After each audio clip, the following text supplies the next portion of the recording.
자막 기독교 강요입니다. 기독교 강의가 아니라.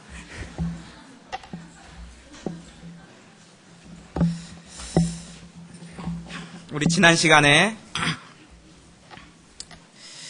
뿔을 거꾸로 잡아서는 안 된다 이런 얘기를 나눴습니다. 자유의지론을 다루면서 죄의 책임은 누구에게 있다 그랬습니까? 잘못한 그 사람에게 있고 은총은 누구에게서 오는 것입니까? 하나님에게서 오는 것이다. 이걸 제대로 잡아야 되는데 사람들이 자꾸 뿔을 거꾸로 잡으려고 하거나 아니면 합리적으로 생각한다고 하는, 그래서 모든 게 잘하거나 못하거나 인간 탓, 잘하거나 못하거나 하나님 탓, 이렇게 하는 것이 바른 내용이 아니다. 이런 내용을 같이 봤습니다. 오늘 기독론의 마지막 부분입니다. 우리의 유일한 중보자. 오늘로써 기독교 강요 2권이 끝나게 되고 다음 주부터는 1, 2, 3, 4권 하면은 그 중에서 3권인 성령론이 시작됩니다. 성부, 성자, 성령, 교회에서 성령론이 시작되는데 생명의 말씀사에서 나온 책으로 하면은 상중하에서 중권이 되는 것이죠. 하나를 상중하 중에서 1, 2, 3권으로 되어 있는 것들 중에서 하나를 끄집어서 읽는다 생각하면 가장 재밌게 읽을 수 있는 부분이 이 성령론 부분입니다. 그래서 성령론이 가장 읽을 내용도 재밌고 또 도움도 많이 되고, 그래서 우리가 다음번에 요 성경공부 교재로 2권 성령론이 나오게 되는데 그거는 14과로 이렇게 구성되어 있습니다. 우리가 성령님께서 우리 가운데 어떻게 역사하시는지에 대한 내용들이 아주 자세히 잘 다뤄져 있는 부분들입니다. 오늘은 기독론의 마지막 부분, 예수님은 어떤 분이신가에 대한 부분을 같이 봅니다. 190쪽입니다. 제6장, 타락한 인간은 마땅히 그리스도 안에서 구속을 구해야 한다. 중보자만이 타락한 인간을 도우신다. 하나님의 지혜에 있어서는 이 세상이 자기 지혜로 하나님을 알지 못하는 거로 하나님께서 뭡니까? 전도에 미련한 것으로 믿는 자들을 구원하시기를 기뻐하셨도다. 세상 사람들이 보기에는 전도가 미련해 보이지만 하나님께서는 세상 사람들이 보기에 미련해 보이는 이 전도를 통해서 사람들을 구원하기를 기뻐하셨다라는 내용입니다.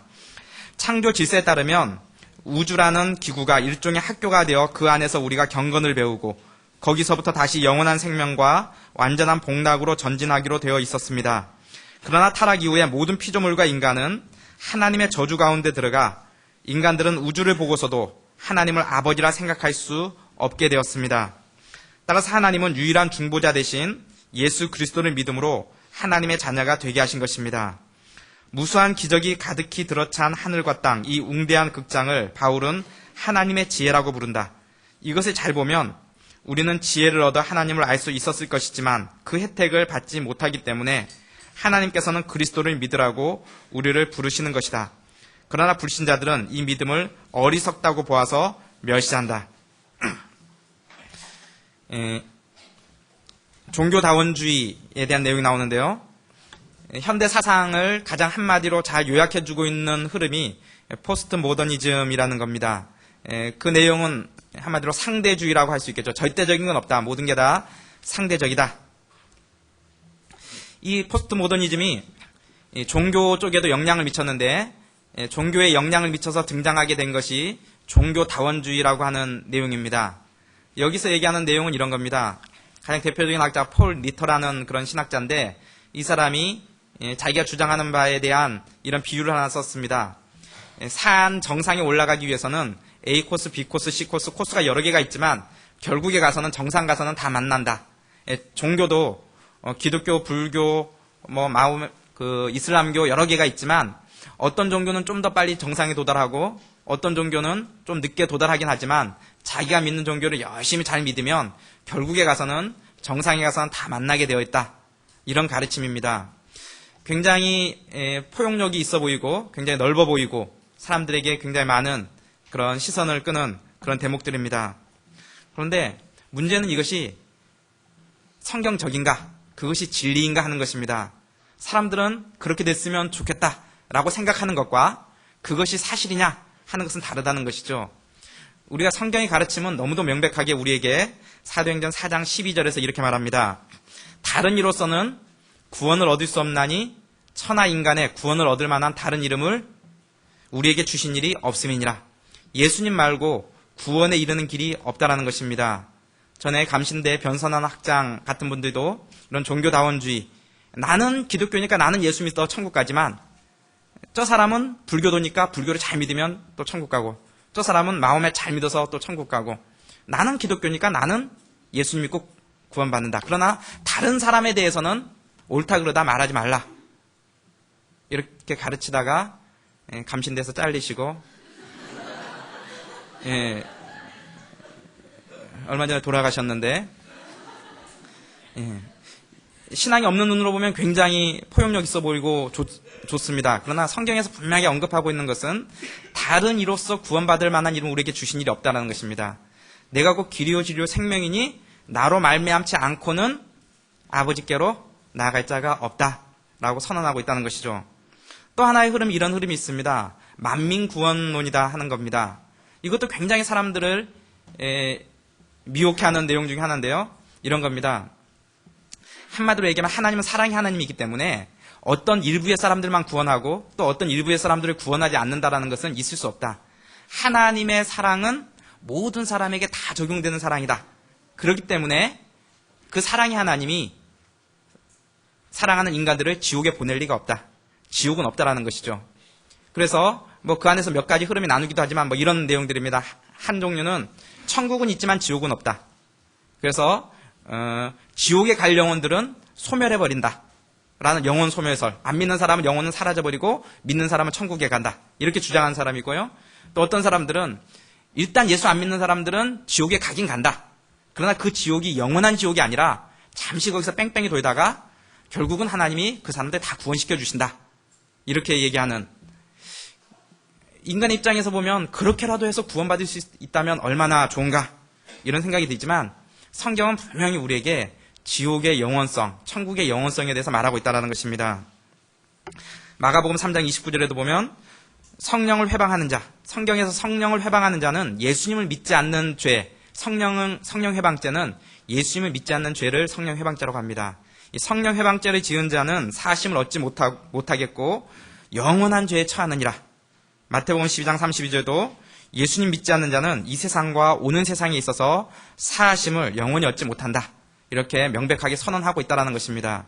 우리가 어떻게 되기를 원한다, 어떤 게 우리에게 유익한가 하는 것보다 더 중요한 것은 하나님께서 어떻게 원리와 질서를 세워놓았는가 하는 것을 받아들일 선택밖에, 받아들이든지 거부하든지 그거밖에 우리에게는 없다는 것입니다.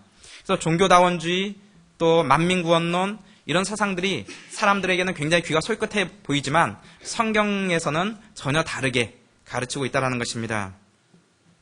이제 하나님에 대한 믿음은 곧 그리스도에 대한 믿음이다. 그 아들 안에서 우리가 구속 곧 죄사함을 얻었도다. 그는 보이지 아니하시는 하나님의, 한 명도 대답을 못 하시는군요. 하나님의 형상이요, 모든 창조물보다 먼저 나신 자니. 그는이 누굽니까 여기서? 예수님은 보이지 아니하시는 하나님의 눈에 보이는 형상이다라는 것입니다. 눈에 보이지 않는 하나님을 형상화시키는 것은 사실 기독교 전통에서 많이 금해왔던 것입니다. 그래서 하나님을, 눈에 보이지 않는 하나님을 눈에 보이는 형태로 그림을 그린다든가 조각을 한다든가 이런 것들은 우상숭배의 위험성이 있다라고 많이 기독교 안에서 거부해 왔습니다. 대신 보이지 않는 하나님이 보이는 형태로 나타나는 게 무엇입니까? 예수님이죠. 예수님의 모습을 그리거나 예수님의 모습을 조각을 한다든가 이런 것들은 기독교 전통 안에서 이제 허용되어져 왔습니다. 아들을 부인하는 자에게는 또한 아버지가 없으되, 아들이 누굽니까? 예수님. 아버지가 누굽니까? 하나님. 아버지가 없으되 아들을 시인하는 자에게는 아버지도 있느니라. 예수님을 인정하면, 예수님을 믿으면 하나님을 아는 것이고, 예수님을 부인하면 하나님을 못 믿는 것이다. 나는 예수님은 안 믿는데 하나님만 믿는다. 이런 사람은 하나님도 못 믿는다는 것이죠. 그가 믿고 있는 하나님은 어떤 하나님이다? 자기 머릿속에서 만들어낸 우상에 불과하다. 자기는 하나님 믿는다고 생각하지만 그게 하나님이 아니라 자기가 만들어낸 우상을 믿을 뿐이다. 예수 그리스도는 하나님과 인간 사이의 유일한 중보자이며 보이지 아니하시는 하나님의 형상이다. 우리는 예수 그리스도를 통하여 하나님을 만나게 된다. 예수 그리스도를 통하지 않고 우리가 하나님을 만나려고 할 때 우리는 필연코 우상을 만날 수밖에 없다. 현재 회교도들은 천지의 창조자는 하나님이라고 힘껏 외치지만 그리스도를 부정하면서 우상으로 진정한 하나님을 대치하고 있다. 알라라는 말은 아랍어로 신, 하나님이라는 뜻입니다. 그래서 중동이나 이런 데 가서 하나님에 대해서 언급하고 하는 것에 대해서 이 사람들은 별로 그렇게 거부감을 느끼지 않습니다. 그게 다 알라라고 생각하고 모든 신은 이 알라로 귀착된다 이렇게 생각하기 때문에 그렇죠. 대신 그들이 아주 민감하게 반응을 보이는 것은 이수스, 예수에 대해서는 인정하지 않으라 그러죠. 그래서 가서 뭐 풍선 같은 거 하나 글자 새겨서 나눠주더라도 하나님이라고 써서 나눠주는 건 그래도 좀 괜찮은데 예수님이라고 써서 나눠주면 이 사람들이 굉장히 민감하게 반응하는 걸 보게 됩니다. 예수님은 하나님으로 인정하지 않는 것이죠. 그러면서도 자기들은 알라, 하나님을 믿는다. 그들이 믿고 있는 하나님이 우리가 믿는 여호와 하나님이냐? 아니라는 것이죠. 그들은 자기들이 만들어낸 우상을 하나님이다 라고 이름을 붙여놓고 믿고 있을 뿐이죠. 예수님을 통하지 않고 하나님께 이룰 수 있는 길이 없다라는 것입니다. 이화에 보면 폭탄이 소나기처럼 빗발치는 어느 전선에서 한 통신병이 중요한 일을 이웃 부대에 연락하도록 명령을 받았다. 그러나 그때는 모든 통신수단이 완전히 두절되어 있었다. 길은 오직 하나 있었다. 그것은 끊어진 전선을 연결하는 것이었다. 시간은 급박했다. 이 급박한 절대절명의 상황 속에서 통신병은 빗발치는 포탄 속을 헤치고 나아가서 끊어진 양쪽의 전선을 자기의 양손으로 붙잡고 연결시켰다. 그는 자기 생명을 걸고 명령을 받았던 그 메시지를 아군 지원부대로 다 보냈다. 그리고는 포화 가운데서 장렬하게 전사했다. 똑같은 사건이 하늘과 땅 사이에서 우리와 하나님과의 관계 속에서도 일어났다. 우리가 하나님과 원수되었을 때 그리스도께서 한 손으로는 하나님을 잡고 또 한 손으로는 우리를 붙잡아 우리와 하나님과의 관계 회복을 가능하게 하신 것이다. 죽음을 무릅쓰고 사명을 감당하신 예수 그리스도의 중보 사역이 없었다면 우리는 어두움 가운데서 아직도 하나님과 구원의 진리를 깨닫지 못했을 것이다. 행위로는 아무도 구원을 얻지 못한다. 오직 예수 그리스도의 중보 사역을 믿음으로만 구원을 얻는다. 그러므로 하나님 앞에서 자랑할 육체가 없다. 우리의 죄 때문에 물과 피를 남김없이 흘리신 하나님의 사랑에 감사하자. 우리는 하나님의 그 크신 은혜로 예수 그리스도의 생명과 하나님의 풍성함을 누리게 되었다. 하나님의 나라의 기업을 받을 상속자가 된 것이다. 예수님을 믿지 않지만 하나님을 믿고 있으며 자신에게는 구원이 있다고 하는 사람들에게 우리는 뭐라고 말할 수 있을까요? 요한일서 2장 23절에서 말하고 있는 것처럼 예수님을 부인하면, 아들을 부인하면 아버지는 없다. 그렇죠? 그러면 예수님은 어떤 분이신가? 누가 여러분에게 와서 요즘 뭐 이단을 판별하는 가장 중요한 기준 중에 하나가 뭐냐면은 교회사 속에서 예수님에 대한 신앙 고백이 어떠했느냐, 그가 예수님을 어떤 분으로 인식하고 있느냐, 어떤 분으로 고백하느냐에 대해서 잘못되면 이단이라고 그렇게 결정을 내려왔습니다. 그래서 기독론이 이단을 분별하는 가장 중요한 기준 중에 하나입니다.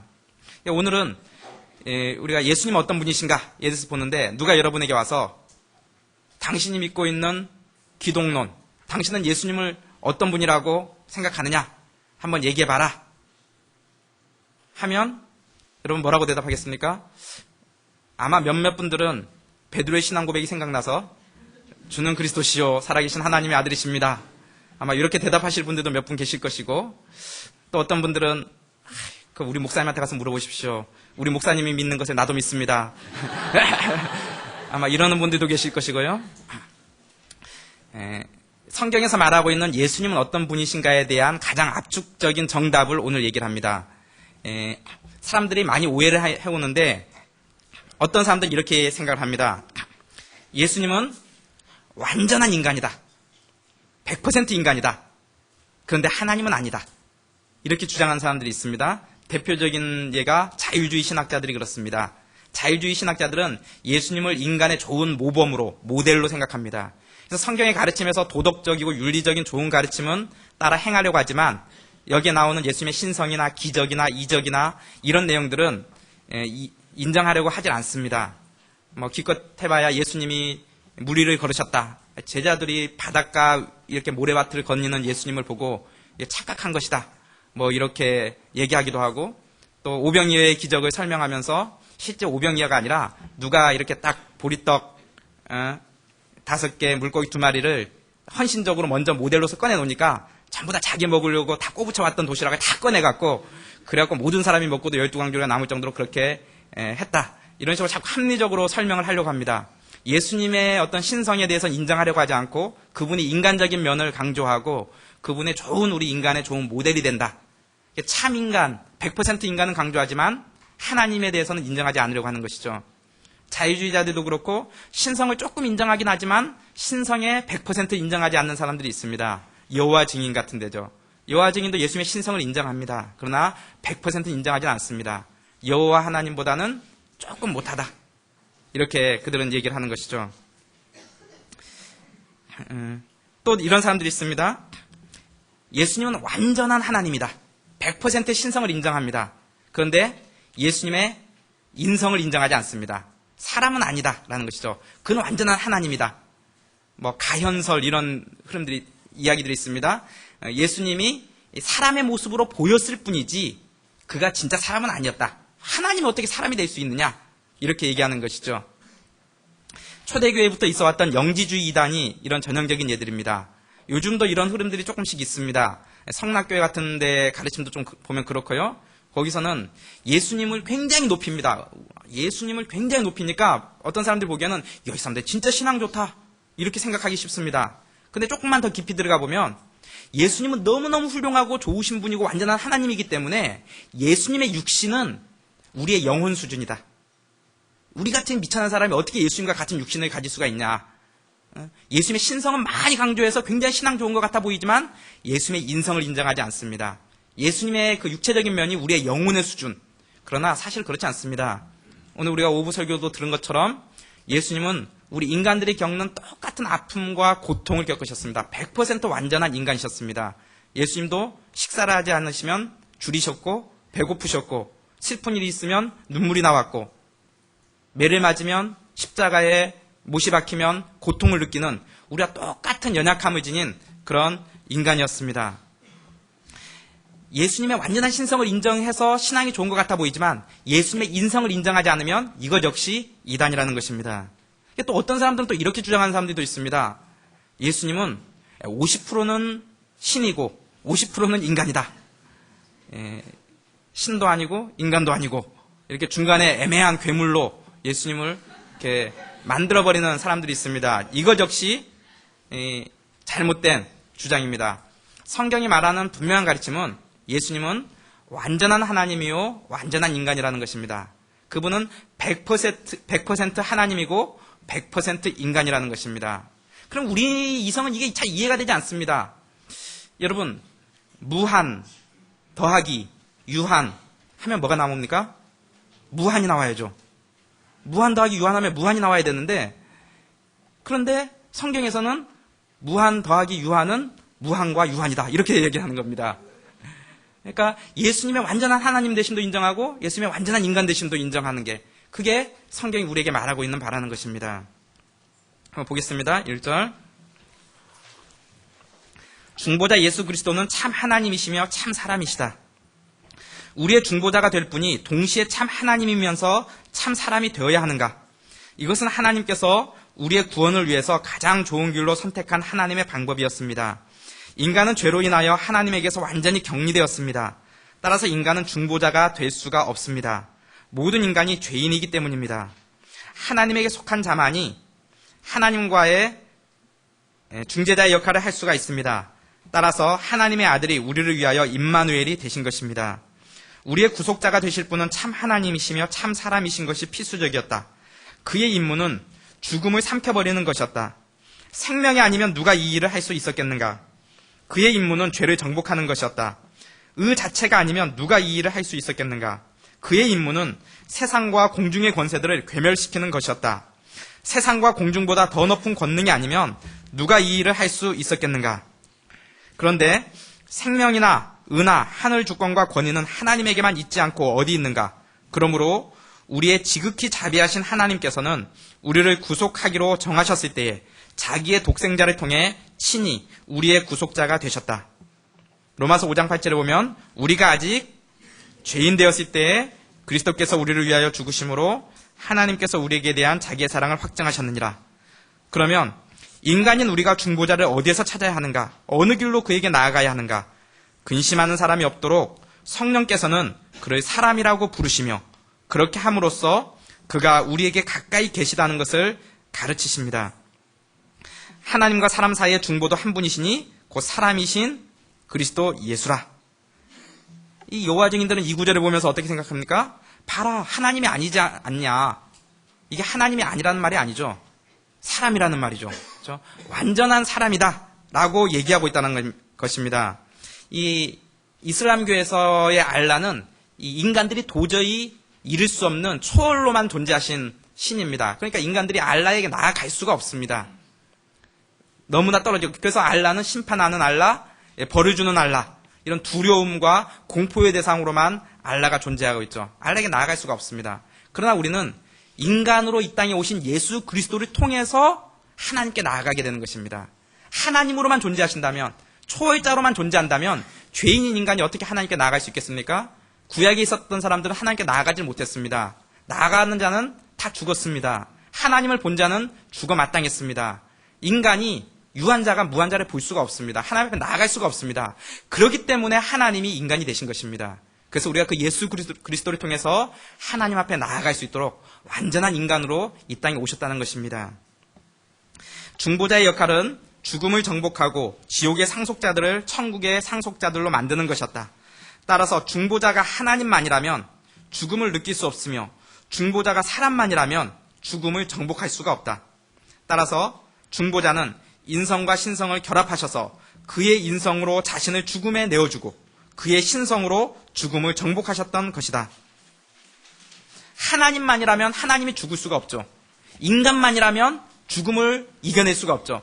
그러나 하나님이시고 인간이셨기 때문에 인간으로서 죽으시고 하나님으로서 부활하셨다는 것입니다. 그리스도의 성육신은 우리를 구속하는 것이 유일한 목적이었다. 하나님이 세상을 이처럼 사랑하사 독생자를 주셨으니 이는 저를 믿는 자마다 멸망치 않고 영생을 얻게 하려 하심이라. 그리스도가 이 땅에 오신 이유는 우리 대신에 아버지의 진노를 푸는 희생이 되심으로 우리를 죽음에서 생명으로 옮기시려는 것이었다. 김기동의 베레아 아카데미 성락교회는 예수님이 이 땅에 오신 이유는 사탄을 박멸하기 위해서다 이렇게 가르칩니다. 하나님은 우리의 구원에는 관심이 없고 사단과의 싸움에서의 승리에만 관심이 있는 겁니다. 따라서 이들은 아담이 선악과를 따먹은 것도 하나님이 계획해 놓으신 일이었다 이렇게 가르칩니다. 아담이 선악과를 따먹고 타락하게 한 후에야 예수를 이 땅에 보낼 명분이 서고 예수 그리스도의 십자가 사건으로 인해서 사단과의 싸움을 승리할 수 있기 때문이라는 겁니다. 통일교회 문선명도 그렇게 가르칩니다. 예수님의 십자가 사건은 우리에게 영적 구원은 가져왔지만 육적 구원은 실패했다는 겁니다. 따라서 예수가 실패한 육적 구원을 문선명이 성취한다는 겁니다. 거기선 타락이 그렇습니다. 근데 타락은 성적 타락이라는 겁니다. 하나님이 하와를 하나님의 부인으로 그렇게 창조를 해놨는데, 그런데 이 사단이 하와와 성관계를 가짐으로 인해서 하와가 성적으로 타락했다는 겁니다. 그래서 사탄의 피가 인간에게 주입되고 그래서 인간들이 타락했기 때문에 다시 하나님의 피가 이 땅에 들어와야 된다는 것이죠. 그래서 예수님이 이 땅에 와서 십자가 사건으로 인간들의 영적인 구원은 이뤘지만 육적 구원은 이루지 못했기 때문에 육적 구원은 하나님의 피를 받아야 되는데, 메시아의 피를 받아야 되는데 그 메시아의 피가 누구다? 문선명이다. 이렇게 가르치는 거죠. 그래갖고 그때 합동결혼식을 하면서 합동결혼식에다 요만한 캡슐에 포도주 비슷한 걸 성장식 비슷하게 합니다. 거기에 문선명의 피가 섞여 있습니다. 그러니까 그런 걸 통해서 자기가 문선명의 피를 받음으로써 자기의 육적 구원이 이루어진다라고 가르치는 것이죠. 이런 가르침에 아주 충실했던 사람이 있습니다. 정명석이라고. 그 통일교회에서 그 강사를 하다가 이거 되는 장사다 싶으니까 나와서 하나 차렸습니다. 여러분 어떤 데 가서 이게 교회인지 아닌지 뭔가 잘 구분이 안 된다. 젊은 사람들은 많고 특히 서울대, 이대 이런 데 많은데요. 이 사람들이 모여서 노래를 부르는데 보니까 가사는 좀 성경적인 것 같아 보이긴 하는데 멜로디는 뽕짝에다 완전히 그 유행가를 다 부른다. 그러면 JMS일 가능성이 굉장히 높습니다. 나름대로 이렇게 문화적인 접근을 한다는 거죠. 여기서도 물론 똑같이 교리는 똑같은데 하나만 바꿔놨죠. 문선명의 피가 아니라 정명석의 피를 받아야 된다. 이렇게 나가는 거죠. 그러니까 늘 혼음교리가 문제시가 되고 늘 얼마 전에 또 신문에 나왔잖아요. 정명석이 중국으로 도망갔는데 거기서 문제 일으키고 또 여자들 농락하고 그래갖고 또 지명 수배 중이고 늘 성적으로 문제가 생기는 게 자기 피를 받아야 자기와 성관계를 가져야만이 구원을 얻는다. 이런 식으로 가르치게 되는 것이죠. 이와 같은 이단들은 예수님의 성육신과 십자가의 의미를 곡해하고 있는 것이다. 그런데 예수님이 이 땅에 오신 이유는 자신의 죽음을 통해서 우리를 죄와 사망에서 천국 백성으로 구원하고자 위함인 것이다. 그리스도는 사람의 육신의 진정한 본질을 취하셨다. 우리에게 있는 대제사장은 우리 연약함을 체휼하지 아니하는 자가 아니요 모든 일에 우리와 한결같이 시험을 받은 자로되 뭐는 없으시니라? 죄는 없으시니라. 기독론의 굉장히 중요한 부분이에요. 우리에게 있는 대제사장 누굽니까? 예수님은 어떤 분이냐면은 우리의 연약함을 체휼하시고 우리와 한결같이 시험을 받은 자라는 겁니다. 우리가 받는 고통의 잔을 예수님이 똑같이 받으셨고 더 심한 잔을 받으셨다라는 것이죠. 예수님은 고통이 없었을까요? 고난이 없었을까요? 고난받을 이유가 없었던 분이었음에도 불구하고 그분은 고난의 잔을 받으셨던 분이시죠. 그리고 우리의 연약함을 체휼하신 분이시라는 겁니다. 우리가 어렵고 힘들고 낙심될 때 누구를 바라봅니까? 예수님을 바라보죠. 체휼이라는 말은 그가 우리의 고난을 겪으셨다라는 겁니다. 우리의 어려움을 그가 겪으셨다라는 것이죠. 그렇지만 그분과 우리의 차이점이 딱 하나가 있습니다. 무엇입니까? 죄가 없으시다는 겁니다. 우리와 똑같은 안 먹으면 배고프고 맞으면 아프고 잠 안 자면 졸립고 이사야 53장에 메시아에 대한 예언이 나오면서 유명한 예언이 나오죠. 그는 실로 우리의 질고를 지고 라는 표현할 때 그 질고가 뭡니까? 질고라는 말은 병입니다. 예수 그리스도가 우리의 병을 담당하셨다라는 것입니다. 그분도 병을 알았다라는 것이죠. 우리의 질고를 지고 우리가 받을 고통을 대신 받았다는 것이죠. 우리의 연약함을 예수님이 똑같이 입으셨어요. 그렇지만 그분과 우리의 차이점이 있다면 그분은 죄가 없으시다는 겁니다. 가연설이란 예수님이 육체를 입으신 것이 아니라 육신이 있는 것처럼 보였을 뿐이라는 예수님의 인성을 부인하는 사상입니다. 그러나 예수님은 아브라함과 다윗의 자손으로 완벽한 인성을 지니신 분이십니다.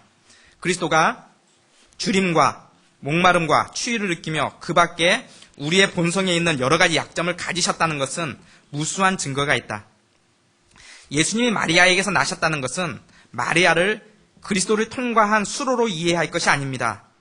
이삭이 아브라함에게서 나며 솔로몬이 다윗에게서 나며 요셉이 야곱에게서 난 것과 똑같이 그리스도는 그의 어머니에게서 나신 것입니다. 즉 그리스도는 우리와 똑같은 기쁨과 슬픔을 느끼는 성정을 가진 인간입니다. 다만 우리와 다른 점은 죄가 없으시다는 것입니다. 마리아가 그 물이 지나가는 수로 역할을 한 분이 아니라는 겁니다. 예수님이 그냥 마리아의 몸을 통해서 그냥 온 게 아니라 마리아 안에 임신케 되고 마리아가 10달 동안 그렇죠? 그 예수님을 품고 그래서 똑같은 인간으로서 우리가 같은 모습으로 태어나신 분이 예수님이라는 것이죠.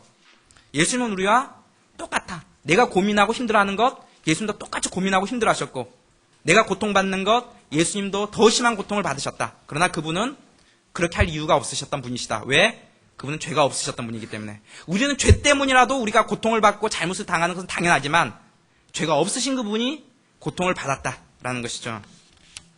그러면 14장에 가서 이 중보자의 두 본성은 어떻게 한 위격을 이루는가? 어떻게 예수님이라는 한 인격체 안에 신성과 인성이 공존할 수가 있느냐 하는 것입니다. 하나님의 아들의 신성은 그의 인성과 결합, 통일되어 두 본성은 각각 그 특이성의 손상을 받지 않은 채 결합하여 한 그리스도를 이루었다. 이러한 신비와 가장 유사한 것은 사람의 두 본질인 영혼과 신체라고 할 수 있다. 영혼은 신체가 아니며 신체는 영혼이 아니다. 그러므로 어떤 일은 영혼에 대해서만 말할 수 있고 신체에 대해서는 결코 해당되지 않으며 또 신체에 대해서 하는 말이 영혼에는 결코 적합하지 않은 것이 있다. 즉 사람에게는 두 가지 요소로 결합하여 된 한 인격이 있으며 이 인격의 기반으로서 두 가지 서로 다른 본질이 있어서 한 인격을 이룬다. 그러니까 예수님의 인격 안에 어떻게 완전한 신성과 완전한 인성이 포함될 수 있느냐? 이걸 정확하게 설명할 수 있는 합리적인 표현은 없습니다. 그러나 그나마 좀 유사한 비유를 한번 들어본다면 한 인격체 안에 육신과 영혼이 공존하는 것과 마찬가지다 라고 비유를 들어보는 거죠. 그러나 이단들은 그리스도가 하나님이라면 그는 사람이 아니고 그가 사람이라면 하나님이 아니라고 주장합니다. 그러나 이러한 주장은 이성적일지는 모르지만 성경의 가르침과는 다른 것입니다. 저 미친 듯이 날뛰는 사람들은 무엇이든지 뒤섞어 버린다. 그들은 그리스도의 인성의 속성들을 붙잡고 그의 신성을 제거하며 반대로 신성의 속성을 붙잡고 인성을 제거한다. 또한 그리스도는 하나님이심으로 사람이 아니며 또 사람이심으로 하나님이 아니며 또 동시에 사람도 아니며 하나님도 아니라고 쟁론한다. 그러나 우리는 주장한다. 그리스도께서는 하나님과 사람이시며 두 본성이 통일되었으나 혼합되지 않은 거로 인성 때문이 아니라 인성에 의해서까지도 우리의 주이시며 하나님의 참 아들이시다. 그리스도의 신성과 인성, 그리스도께서 신이시고 인간이시라는 것은 우리의 이성과 오성에 배치된다. 우리가 그리스도의 두 본성인 신성과 인성을 한 인격 안에 결합시키려고 할 때 이성은 손을 들고 그것은 이해할 수 없다라고 말한다. 그러나 우리는 이러한 불완전한 지식에 대하여 오히려 감사를 드려야 한다. 성경은 분명히 그리스도 안에 있는 두 본성을 인간의 이성으로 파악하고 이해할 수 있을 것이라고 말하지 않는다. 자신을 포기하고 하나님의 포로가 되어 성령의 힘으로 복음을 믿을 때 하나님을 신실한 분으로 여기며 그리스도의 양성 또한 받아들일 수 있을 것임을 증거하고 있다. 마틴 루터. 예화에 보면 아주 큰 강에서 놀던 개구리 한 마리가 어느 날 우물가에 이르렀다. 그놈은 세상 풍물을 살펴보고자 여행을 떠난 나그네 개구리였다. 우물 속으로 들어간 개구리는 그곳 토박이 개구리한테 자신을 소개했다. 나는 아주 큰 강에서 왔소. 그러자 우물한 토박이 개구리가 묻기를 큰 강이라.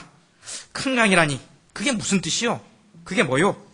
큰 강에서 온 나그네 개구리가 말하기를 아하 그건 말로 설명하기가 정말 난감하오.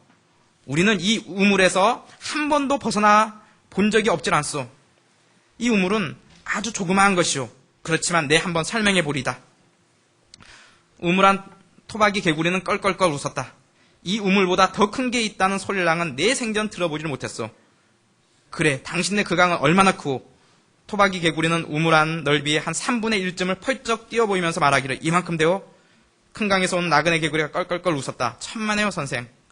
그러자 토박이 개구리는 우물한 넓이의 한 3분의 2쯤 다시 펄쩍 뛰어보이면서 말하기를 이만큼 되오? 그리고 다시 우물 이편에서 저편까지를 완전히 펄쩍 뛰어보이면서 말하기를 자, 우리 우물은 이렇게 높소. 그런데도 큰 강에서 온 나그네 개구리는 말하기를 당신에게는 도저히 설명하기가 불가능하오. 아주 광대하단 말이오. 아예 경계도 없소. 우물한 토박이 개구리가 화를 벌컥 내며 말하기를 당신은 정말 미쳤거나 아니면 새빨간 거짓말쟁이군. 빨리 여기서 꺼져버리시오.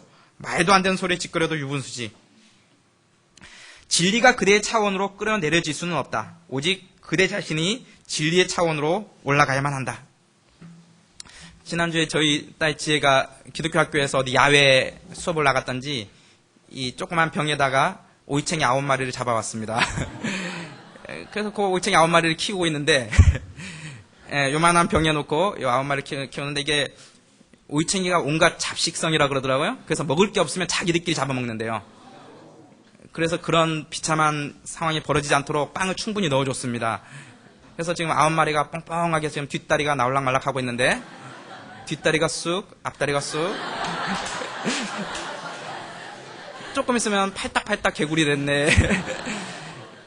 순식간에 이제 튀어나올 걸 지금 예상하고 있는데 이 9마리 이 올챙이가 지금 그 안에 놀고 있으면 이 올챙이들한테는 자기들의 전 영역이 그 조그만한 병, 이 밖의 세상을 모르는 거죠. 근데 그 올챙이와 우리 인간의 차이가 하나님과 우리의 차이랑 비교해 본다면 어느 게 더 간격이 클까요? 하나님과 우리의 간격 차이가 훨씬 더 크죠. 왜? 하나님은 우리를 만드셨지만 우리는 올챙이를 못 만드잖아요. 그렇죠? 그 미물과 인간의 차이도 이렇게 큰데 그들이 어떻게 인간 세계를 이해할 수 있겠어요? 근데 우리가 어떻게 하나님의 세계를 이해할 수 있습니까? 하나님이 가르쳐 주시는 범위 내에서 알 수 있다는 겁니다. 하나님이 가르쳐 주신 범위는 뭡니까? 성경을 통해서 하나님이 어떤 분이시다라고 얘기해 주는 것 말고 우리가 하나님에 대해서 알 수 있는 길이 없다는 것입니다. 그런데도 오만하게 올챙이가 인간 세계를 이해할 수 있다라고 하는 것보다도 더 오만하게 인간들이 하나님의 세계를 이해할 수 있다라고 말하는 것 자체가 얼마나 우리에 대한 교만인지 모른다라는 것이죠. 신앙은 우리의 이성의 영역을 넘어서는 것입니다. 이성의 영역으로 성경을 볼 때 도저히 넘어설 수 없는 교리들이 있습니다. 삼위일체, 그리스도의 양성교리, 예정과 자유의지 등입니다. 인간의 타락 사건으로 인간의 이성마저 부패되었습니다. 따라서 이성은 신앙의 영역으로 들어갈 때 회복된 이성이 될 수 있습니다. 타락한 이성으로 아무리 성경의 진리를 깨달으려고 해도 깨달을 수가 없는 것입니다. 성경이 우리에게 가르치는 진리는 우리가 하나님의 말씀을 이해하기 때문에 믿게 되는 것이 아니라 우리가 하나님의 말씀을 믿기 때문에 이해하게 된다고 가르칩니다. 그리스도의 양성교리에 관하여 타락된 이성을 가지고 사변적으로 나아갈 때 우리는 결코 알거나 믿을 수 없을 것입니다. 그러나 우리가 하나님의 말씀을 믿을 때 우리는 알게 될 것입니다. 하나님의 말씀에 순종하면 하나님의 말씀을 알게 돼요. 하나님의 말씀을 알면, 그렇죠? 우리의 삶이 변화되게 되어 있죠. 근데 많은 사람들이 하나님의 말씀에 순종하지 않고 하나님의 말씀을 믿으려고 하지 않고 내가 하나님에 대해서 알고 나서 믿겠다. 예수님이 하나님이라는 사실이 내게 증거가 되어지면 그러면 내가 믿겠다. 라고 한다면 그는 알지도 못하고 믿지도 못할 것이다. 이렇게 얘기하는 것입니다. 결론 내립니다. 그리스도의 양성교리의 요약. 누가 여러분에게 당신이 믿고 있는 예수님에 대해서 한번 신앙 고백을 해보시오. 라고 하면 이게 정답입니다. 첫 번째, 그리스도는 참 하나님이시며 참 인간이시다. 이렇게 얘기하면 정답입니다. 두 번째, 예수님은 우리와 똑같은 육체를 가지신 분이시다. 다만 그에게는 죄가 없으시다. 이것이 예수님에 대한 성경이 말하고 있는 분명한 신앙 고백이라는 것입니다. 마지막으로 그리스도의 세 가지 직책, 예언자, 왕, 제사장. 구약의 그리스도, 오실 메시아는 이런 분이다. 기름 부음을 받은 자라는 뜻이 그리스도라는 뜻인데 이것이 구약에서는 메시아라는 말로 쓰여졌죠. 구약에서 기름 부음을 받을 수 있었던 사람은 예언자나 왕이나 제사장들은 기름 부음을 받았습니다. 그 실체로 오신 분이 메시아이시고 그리스도고 그분이 곧 예수님이신데 예수님은 이러한 세 가지 사역의 완성자다. 이렇게 얘기하는 것이죠. 그리스도의 예언자로서의 직책. 하나님께서 구약시대에 예언자를 보낸 이유는 메시아에 대한 기대와 소망을 갖게 하기 위함이었습니다. 즉 완전한 하나님의 통치의 나라를 사모하게 하는 것이었습니다. 예수 그리스도 역시 이러한 하나님의 통치를 선포하는 예언자적 직분을 맡았습니다. 주의 성령이 내게 임하셨으니 이는 가난한 자에게 복음을 전하게 하시려고 내게 기름을 부으시고 나를 보내사 포로된 자에게 자유를 눈먼 자에게 다시 보게 함을 전파하며 눌린 자를 자유케 하고 주의 은혜의 해를 전파하게 하려 하심이라 하였더라. 즉 그리스도는 복음 전파의 직책을 맡으신 분이라는 측면에서 예언자적 직분을 수행하십니다. 그러나 동시에 그리스도는 복음 그 자체입니다. 구약의 예언자들이 가리켰던 메시아가 바로 그리스도 자신이었던 것입니다. 구약의 예언자들은 참 지혜가 오기를 기다리며 예언해 왔습니다. 구약의 부와 힘이 이러한 참 지혜의 그림자입니다. 그 참 지혜가 나타난 것이 예수 그리스도입니다. 그 안에는 지혜와 지식의 모든 보화가 감추어져 있느니라. 따라서 이 참 지혜를 얻은 바울은 그리스도 외에 아무것도 알지 않기로 작정했다고 고백합니다. 그리스도인은 참 지혜인 그리스도를 소유한 자들입니다. 우리는 모든 것을 얻었음에도 불구하고 그림자들의 눈을 돌리지는 않습니까? 성경을 읽으면 읽을수록 더욱 분명하게 드러나는 것은 우리 인생은 예수 그리스도 한 분만으로 모든 것을 소유한 인생이 되었다는 사실입니다. 나는 모든 것을 소유한 자답게 당당하게 이 세상을 살고 있습니까? 구약에 보면 축복이 현세적인 축복으로 보입니다. 구약에 나타나는 하나님의 축복이 임할 때 눈에 보이는 부의 축복, 장수의 축복, 재물의 축복 이런 축복들이 구약에 나타나는 축복의 내용들입니다. 그런데 그것이 지향하는 바는 뭐냐면은 신약에 오실 메시아의 모습을 눈에 보이는 물질적인 축복의 형태로 보여주고 있다는 것입니다. 그 축복의 실체로 이루신 분이 예수 그리스도고 예수 그리스도를 소유한 자는 구약에 있는 그 모든 눈에 보이는 현세적인 축복들을 한꺼번에 다 소유한 자가 되는 겁니다. 더불어 그가 예수 그리스도를 받아들인 자는 그 구약에 있었던 현세적인 축복이 궁극적으로 지향하는 바인 영원한 나라에서 누리게 될 진짜 축복을 예수 그리스도를 통해서 얻게 되는 것이죠. 그래서 그림자를 우리가 실체로 착각해서는 안 됩니다. 어떤 기독교는 사람들이 기독교라는 이름 하에서 눈에 보이는 현세적인 축복, 그림자를 갖고 실체인 것처럼 가르친 데가 있습니다. 예수 믿으면 이런 축복이 와야 된다. 근데 그것은 그림자입니다. 실체가 아닙니다. 실체는 예수 그리스도고 예수 그리스도를 얻음으로써 구약에 그러한 것들이 지향했던 바인 진짜 영적인 축복들을 완성된 하나님의 나라에서 우리가 얻고 누릴 수 있게 되는 겁니다. 그걸 누리기 위해서는 우리에게 꼭 필요한 분이 누굽니까? 예수 그리스도죠. 그래서 우리가 예수 그리스도를 얻은 사람은 구약에 나타난 그런 현세적인 축복을 부러워할 필요가 없습니다. 이것이 지향하는 바인 영원한 나라에서 진짜 축복을 우리가 얻게 될 것을 우리가 믿기 때문입니다. 그래서 우리가 영혼의 관점에서 바라봐야지 자꾸 이제 구약적인 시각에서 눈에 보이는 현세적인 축복만은 하나님의 축복이고 그것이 없다고 해서 마치 하나님의 저주를 받고 마치 하나님이 우리를 미워하시고 벌하시는 분이신 양 이렇게 생각해서는 안 된다는 것입니다. 날 때부터 소경된 자에게 주님이 뭐라고 하십니까? 그를 통해서 하나님의 계획하심이 있다. 하나님의 벌이 아니다라는 것이죠. 계획하심이 있다라는 것입니다. 오늘 장애인주의를 우리가 봤는데 장애인들의 하나님이 저주를 받아서 그렇게 된 겁니까? 그를 향한 하나님의 계획하심이 있다라는 것입니다. 그 신비는 우리에게 감춰져 있습니다. 그러나 그들과 우리나 동일하게 우리가 소망할 수 있는 것은 영원한 나라에서는 이러한 결핍을 우리가 경험하지 않는다는 것입니다. 영원한 하나님의 나라에 가서는 이러한 육신의 제약들을 경험하지 않는다는 것입니다. 시공간의 제약들을 경험하지 않는다는 것입니다. 진짜 완성된 축복이 우리에게 주어질 것을 믿는 것, 이것이 예수 그리스도를 오고 예수 그리스도를 믿음으로 우리에게 일어난 사건이라는 것이죠. 두 번째, 그리스도의 왕으로서의 직책. 그리스도의 왕권은 영적 성격을 가지고 있습니다. 그리스도의 왕권은 첫째, 교회 전체에 대한 것이며 둘째, 각 교인에 관한 것입니다. 교회 전체에 관해서는 악마가 총력을 다하여 교회를 넘어뜨리려고 해도 교회의 왕권은 그리스도에게 있기에 교회는 영원히 보존된다는 것입니다. 또한 각 교인에 관해서도 그리스도가 다스리는 완성된 왕국이 성도들을 기다리고 있으므로 더 좋은 생명에 대한 소망을 붙들고 오는 시대에 이 은총이 완전히 결실하는 것을 기다려야 한다는 것입니다. 이 땅에서 성도들은 평생 십자가를 지고 싸워야 할 때 우리의 처지가 어렵고 가련하다는 생각이 들 수 있습니다. 그러나 우리가 약속받은 행복은 외면적인 이익이 아니라는 것을 알아야 합니다. 우리의 진정한 행복은 천상 생활에 있다. 이 소망으로 그리스도는 이 땅의 어려움을 능히 이겨나가도록 하십니다. 하나님의 나라는 먹는 것과 마시는 것이 아니요 오직 성령 안에서 의와 평강과 희락이라. 이렇게 명령하신 것은 땅에 붙은 일에 마음이 너무 쏠린 사람들이 미련한 영화를 꿈꾸지 못하게 하시려는 뜻이었다. 간단한 이 말씀은 그리스도의 나라가 우리에게 무엇을 주는가를 가르친다. 그 나라는 지상적이거나 육적인 것이어서 부패할 수밖에 없는 것이 아니라 영적인 것이기 때문에 우리를 높이 들어올려 영생에까지 이르게 한다. 그러므로 우리는 불행과 기한과 멸시와 비난과 그 밖에 괴로움이 있는 이 세상을 참고 지나가야 한다. 그리고 다만 한 가지 일로 만족하자.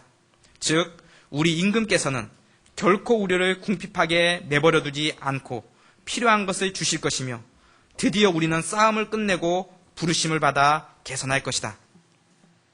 우리에게 불행이 있고 기근과 추위가 있고 멸시가 있고 비난이 있고 그 밖에 많은 괴로움이 우리가 이 세상을 살아갈 때 있다는 것입니다. 그런데 어떻게 해야 된다고요? 참고 지나가야 한다는 겁니다. 근데 마냥 참는 것이 아니라 어떻다는 것입니까? 하나님이 도와주신다는 겁니다. 참고 넘어갈 수 있도록 하나님 힘을 주신다는 겁니다. 하나님 더 이상 못 가겠습니다. 끝입니다. 라고 생각되는 그 시점에서도 하나님의 도우심의 은총이 있다는 것입니다. 우리를 궁핍하게 내버려 두시지 않으시고 우리에게 필요한 것을 또한 채워주실 것이고 정말 우리가 견디다 못해 쓰러질 때 우리의 손을 붙잡고 다시 일으켜 세워주시는 분이 계시다는 것입니다. 그분이 우리의 왕된, 우리의 임금된 우리의 예수 그리스도라는 것이죠. 그리스도의 나라는 성령에 있고 지상적인 쾌락이나 영화에 있는 것이 아니다. 따라서 그 나라에 참가하려면 우리는 이 세상을 버려야 한다. 이 세상을 버려야 한다는 것입니다. 여기 집착해서 안 된다는 것입니다. 영원한 나라를 바라보고 나아가야 한다는 것이죠.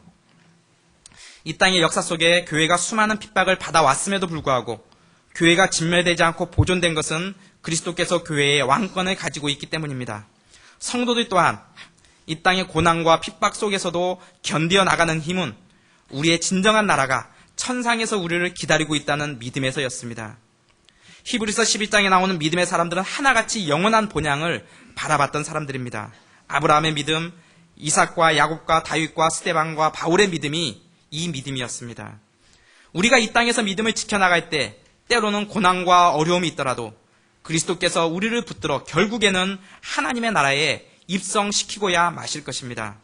이것이 하나님의 열심이며 이것이 성도의 견인입니다. 성경은 보통 그리스도를 주라고 부른다. 그리스도께서는 기꺼이 또 공순히 복종하는 경건자들을 위하여 왕과 목자의 임무를 겸행하신다. 그러나 한편 불순종한 자들에게는 하나님의 엄정한 심판을 행하시는 분이시다. 주의 우편에 계신 주께서 그 노하시는 날에 열왕을 쳐서 파하실 것이라. 열방 중에 판단하여 시체로 가득하게 하시고 여러 나라의 머리를 쳐서 파하시며. 우리는 현대에서 이런 일의 예를 몇 개 보지만 완전한 증명은 최후 심판에서 나타날 것이다. 이 심판은 또 그리스도의 통치의 최후 조치라고 보는 것이 마땅할 것이다. 우리는 이 땅을 영원한 것으로 보아서는 안 됩니다. 그리스도의 진정한 통치의 나라가 우리를 기다리고 있기 때문입니다. 그리스도는 성도들에게 목자와 같은 분이십니다. 그러나 불신자들에게는 엄정한 심판자가 되십니다. 이 땅에서도 그러한 심판의 예들을 보게 되지만 궁극적으로는 주님이 다시 오실 때 완전한 심판을 행하실 것입니다. 우리의 소망은 그 나라에 있는 것입니다. 하나님이 우리의 왕이 되시고 우리의 목자가 되신다는 것은 우리가 이 땅에 소망을 두지 않고 영원한 나라를 바라보며 나아갈 때 우리에게는 고난이 있고 어려움이 있고 힘든 일이 있지만 하나님께서 우리를 고난과 어려움 가운데 내버려 두지 않고 우리가 넘어질만 하면 다시금 일으켜 세우시고 우리가 쓰러질만 하면 다시금 우리를 격려해 주시고 그러면서 참고 지나가라고 저 영원한 나라를 바라보고 끝까지 견뎌 나가라고 우리를 위로하시고 힘을 부어주시는 그 하나님이 계시다는 것입니다. 이 땅에 불의가 있지만 하나님이 불의자들에 대해서 벌을 내리십니다. 그러나 그 벌은 영원한 나라에서 하나님께서 온전히 통치하시고 벌 내리실 것에 비하면 조그만 맛배기라는 것이죠. 그 맛배기라도 보이지 않냐시면 사람들이 하나님이 어디 있냐 그렇게 할까봐 하나님이 불의자들을 그렇게 치리하시며 그러나 궁극적으로는 영원한 나라에 대한 소망을 가지고 우리가 이 세상을 지나가도록 하나님이 우리와 동행하신다는 것입니다. 그리스도의 제사장 직분, 구약에서 제사장은 하나님과 인간 사이의 화해의 중보자입니다.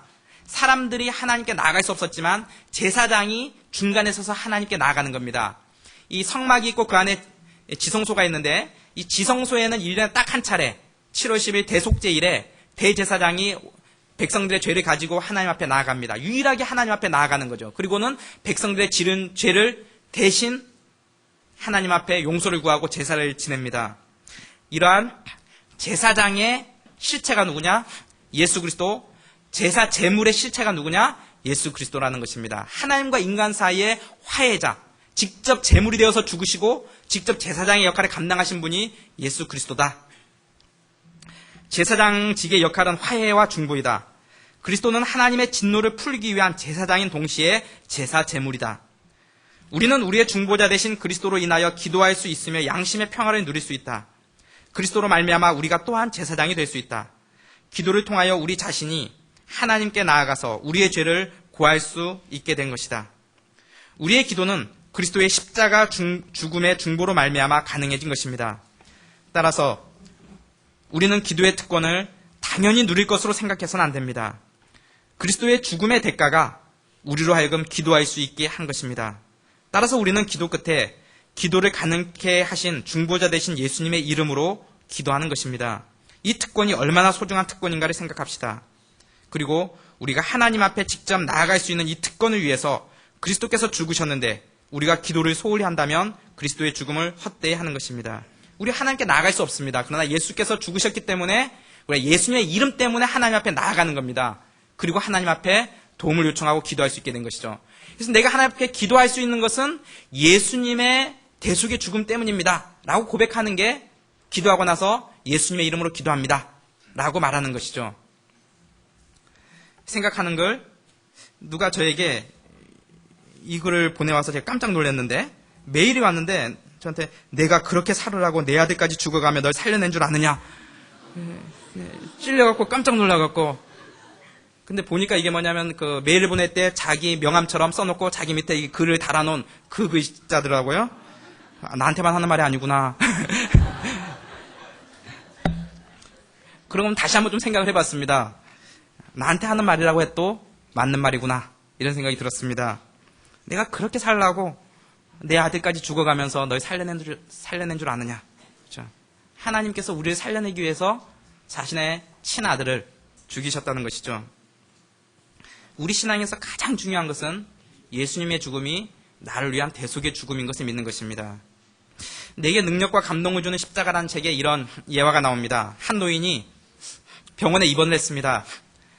심장에 불순물과 노폐물이 많아서 죽을 수밖에 없다는 의사의 사형 선고를 받았습니다. 살 수 있는 유일한 방법은 건강한 사람의 심장을 이식하는 것이었습니다.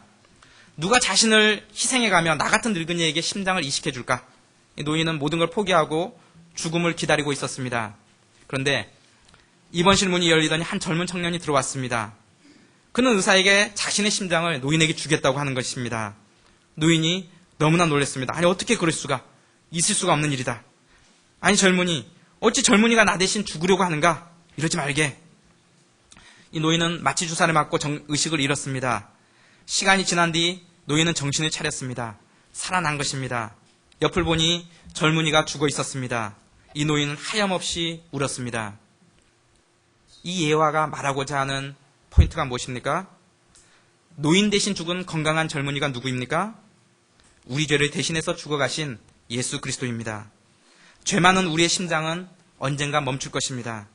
이런 우리의 죄 많은 심장을 떼어내고 영원히 사는 죄 없는 심장을 달아주신 분이 예수님이라는 것입니다.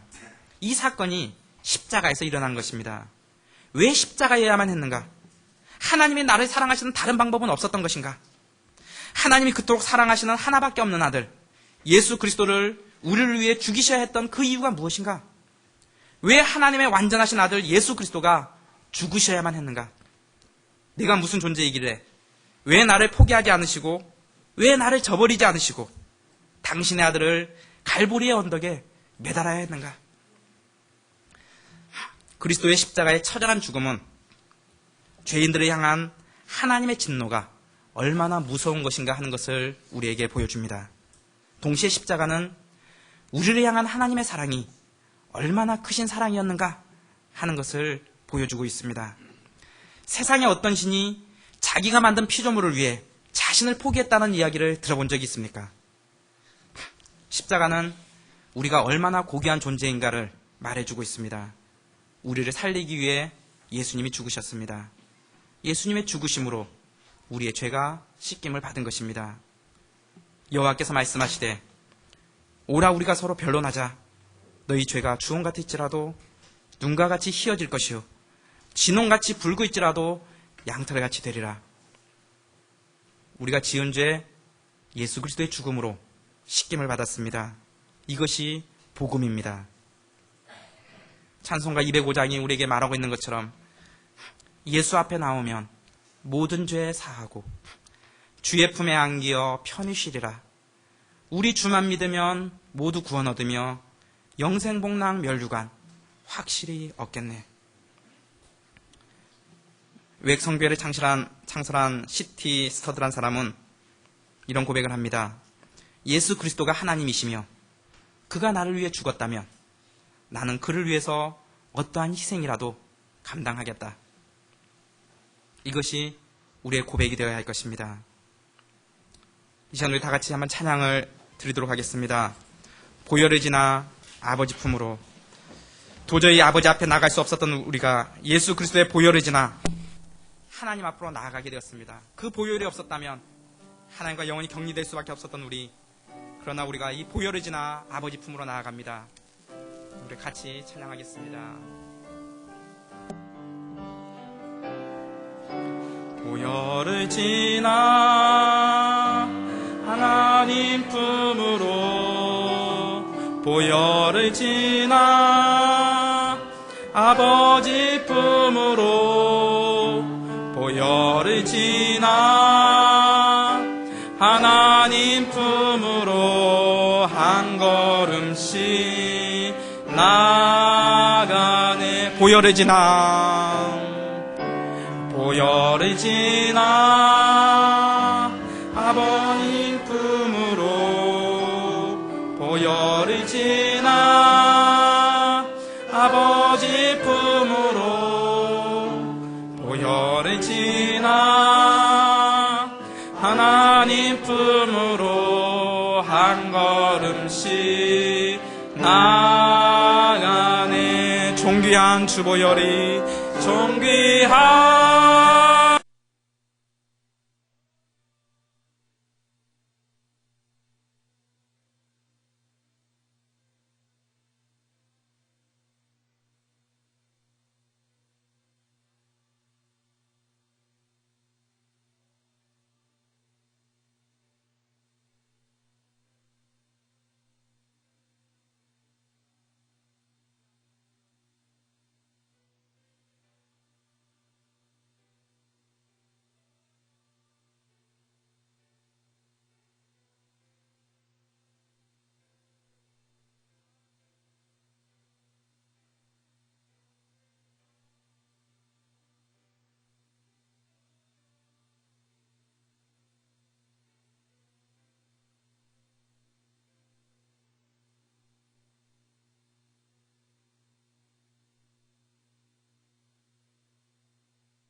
죽음이